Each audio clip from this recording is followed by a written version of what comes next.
المبعوث إلى الأسود والأحمر لتتميم مقادم الأخلاق لا يخلق نبي ولا رسول بعده ولا أمة بعد أمته ولا شريعة بعد شريعته ولا كتاب بعد كتاب أما بعد فأعوذ بالله من الشيطان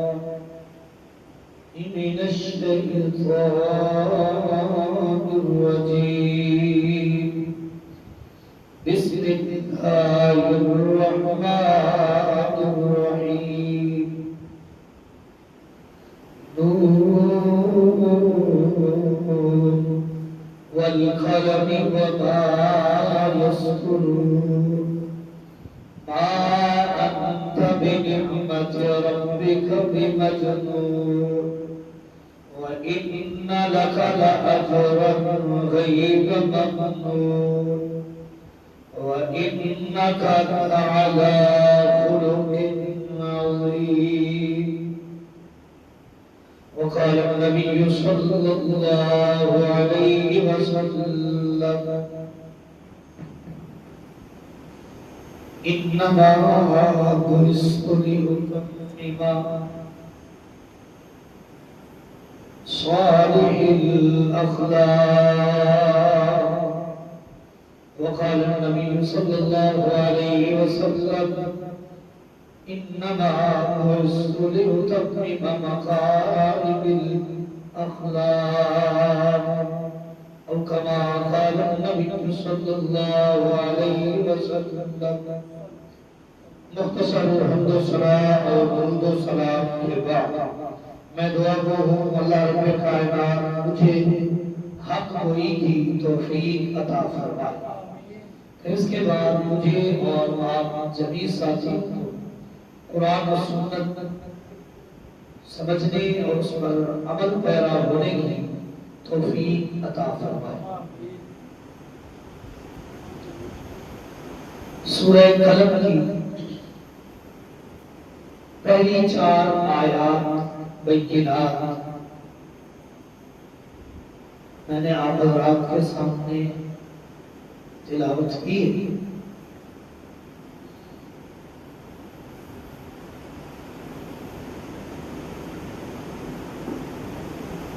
اللہ رب کائنات نے ان آیات کے اندر چند احسانات کا ذکر کرنے کے بعد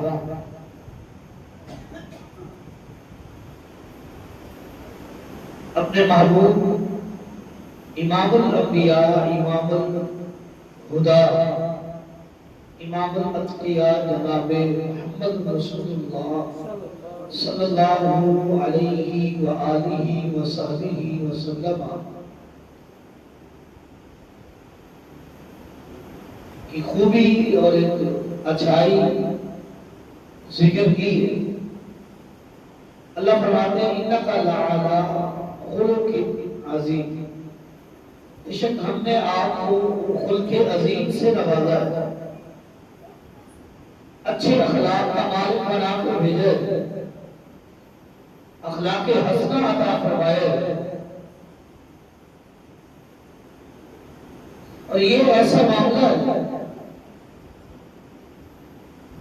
معاشرے میں استحکام، معاشرے میں امن، معاشرے میں خوشحالی اگر کوئی کام لے کر آ سکتا ہے، کوئی خوبی معاشرے کو پر امن بنا سکتی ہے، خوشحال بنا سکتی ہے،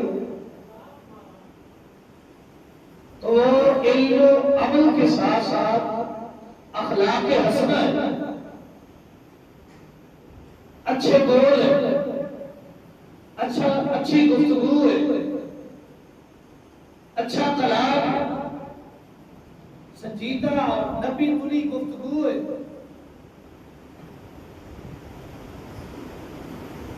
اچھائی سے مزین کلام ہے جو معاشرے کو پرامن اور خوشحال بنا سکتا ہے اور معاشرے کو مستحکم بنا سکتا ہے۔ مضبوط معاشرہ تب بنے گا، معاشرے میں استحکام تب آئے گا، سوسائٹی مستحکم تب ہوگی اور سوسائٹی سسٹینیبل تب بنے گی جب اس معاشرے میں رہنے والے، اس سوسائٹی میں رہنے والا ہر شخص اخلاق حسنہ سے کمائے ہوگا، جس کی گفتگو اچھی ہوگی، جس کا لین دین اچھا ہوگا، جس کا اٹھنا بیٹھنا اچھا ہوگا، جس کا کلام اچھا ہوگا، معاشرہ استحکام کے راستے پر چل پڑے گا۔ اگر معاشرے میں حسن اخلاق ختم ہو جائے، اخلاق حسنہ جیسی عظیم خوبی معاشرے سے نکل جائے تو معاشرہ غیر مستحکم بھی ہے، معاشرہ غیر امن والا بھی ہے اور معاشرہ خوشحال بھی نہیں ہے۔ اور جو آج کا المیہ ہے، جو مجبوری ہے اور جو کمزوری ہے اس معاشرے کی کہ معاشرے میں نہ استحکام ہے، نہ سکون ہے، نہ چین ہے، نہ امن ہے، نہ خوشحالی ہے، اس کی وجہ یہ ہے کہ اخلاق حسنہ کی جو خوبی امام الانبیاء نے بیان کی تھی وہ اس معاشرے سے ختم ہو چکی ہے۔ ہر شخص لیفٹ پوائنٹ کا شکار ہے،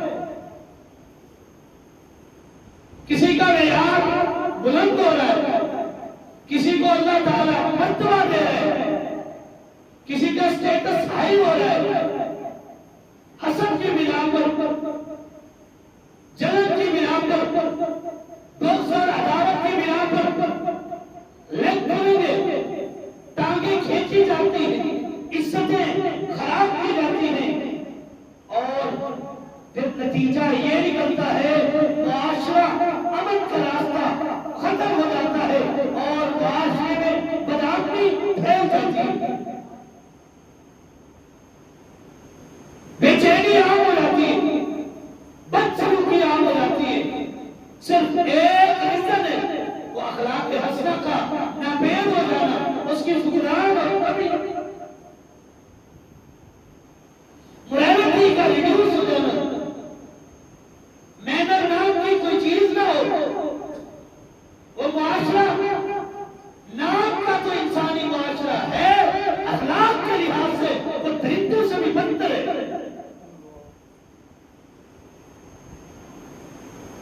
نام کا انسانی معاشرہ ہے، لیبر انسانی معاشرہ ہے،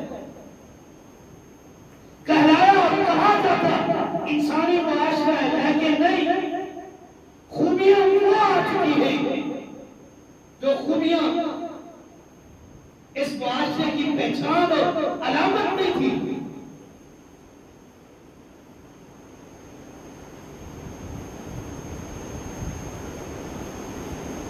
سیدنا سعد بن ہشام بن عامر رضی اللہ تعالی عنہ، انہوں نے ایک دن سیدہ عائشہ ام المومنین طیبہ طاہرہ عفیفہ کائنات سیدہ عائشہ رضی اللہ تعالی عنہ سے پوچھا تھا، اے مومنوں کی ماں ام المومنین، امام الانبیاء کے اخلاق کے متعلق کچھ بتائیے، کیونکہ قرآن مقدس امام الانبیاء کے اخلاق کو مینشن کرتے ہوئے فرماتا ہے انک لعلی خلق عظیم، بے شک ہم نے آپ کو عظیم خلق عطا فرمایا ہے۔ وہ عظیم اخلاق کیا ہے؟ وہ اخلاق حسنہ کیا ہے؟ وہ کلام کی اچھائی کیا ہے؟ وہ گفتگو کا میانہ رہنے والا ہونا کیسا ہے؟ یہ کیا ہے اخلاق عظیم؟ مجھے سمجھ نہیں آئی۔ آپ کو اٹھنا بیٹھنا اور آپ کا اخلاق کس طرح تھا؟ تو سیدہ عائشہ رضی اللہ تعالیٰ عنہ نے فرمایا، اے سعد، اتدری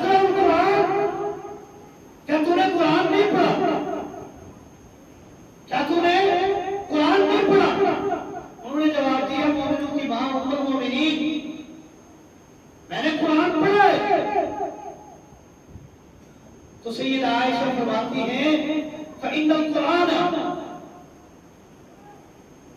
یہ قرآن جو ہے، یہ پورا قرآن جو 30 پاروں پر محیط ہے، 114 سورتوں پر محیط ہے، 6666 آیات پر یہ مبنی، یہ قرآن، یہ رشد و ہدایت کا ذریعہ، یہ سورہ ضوابط کا مبدا اور یہ معاشرے کی اصلاح کا عالمی اصول اور افاقی یہ نام، یہ پورا قرآن امام الانبیاء کا اخلاق ہے۔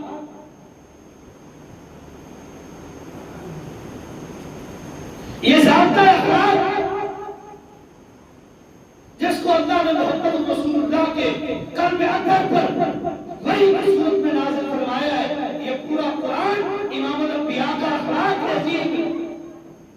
اس پورے قرآن کو خلاصتاً اللہ رب کائنات نے خلق عظیم کے لیے، morality کے لیے، محنت کے لیے، اچھے اخلاق کے لیے اللہ نے صرف ایک جملے میں فرما دیا انک لعلی خلق عظیم، کہ یہ پورا جو امام الانبیاء کی 23 سالہ نبوی زندگی ہے اور 40 سالہ غیر نبوی جو بعثت سے پہلے کی زندگی ہے، یہ پوری زندگی کائنات انسانی کے لیے اسوہ اور نمونہ بھی ہے اور اخلاق حسنہ بھی ہے۔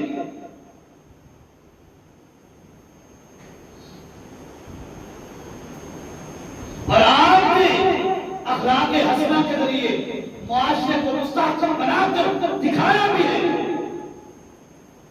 معاشرے مستحکم ہوئے کہ نہیں؟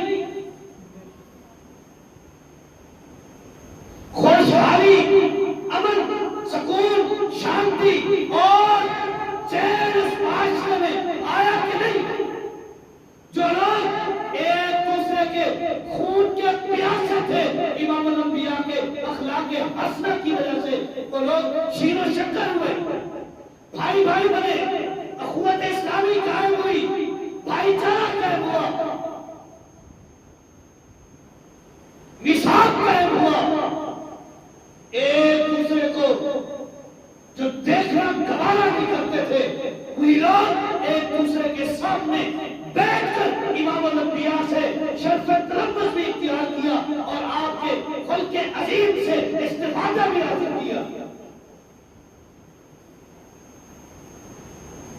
جن کی کئی سو سال تک اور کئی نسلیں لڑائیوں میں قتل ہو جاتی تھی، تباہ برباد ہو جاتی تھی، ایک خون کے بدلے پر پوری کی پوری نسل، قوم، علاقہ، قبہ، قبیلہ تباہ برباد ہو جاتا تھا، جس میں اخلاق نام کی کوئی چیز نہیں تھی، اخلاق سے عاری تھے۔ امام الانبیاء کے خلق عظیم کی وجہ سے وہ لوگ بھائی بھائی بنے۔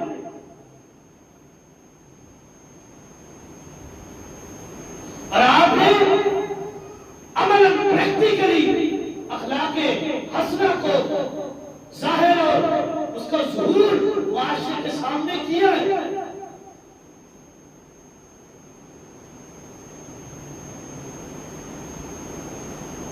سیدنا انس بن مالک رضی اللہ تعالی عنہ،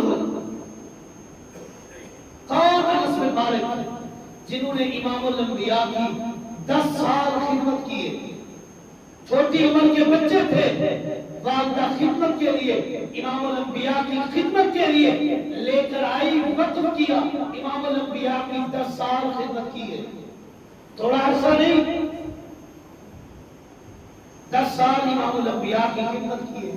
خود انس بن مالک فرماتے ہیں امام الانبیاء نے ان 10 برس میں مجھے کبھی اف تک بھی نہیں کہا،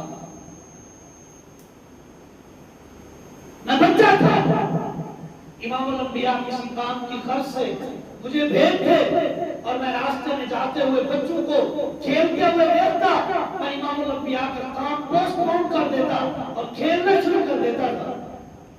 امام الانبیاء گھومتے ہوئے آتے کہ ابھی تک انس نہیں آئے، مجھے دیکھتے میں کھیل رہا ہوتا، آپ نے کبھی اف تک نہیں کہا۔ یہ میرے لیے اور آپ کے لیے درس اور سبق ہے کہ معاشرے ایسے سمجھائے جاتے ہیں، اولاد اپنی ہو یا اولاد کسی اور کی ہو، بچہ تو بچہ ہے، اس کو شفقت کی ضرورت ہے، اس کو محبت کی ضرورت ہے۔ اگر اس کو ڈانٹ ڈپٹ کریں گے.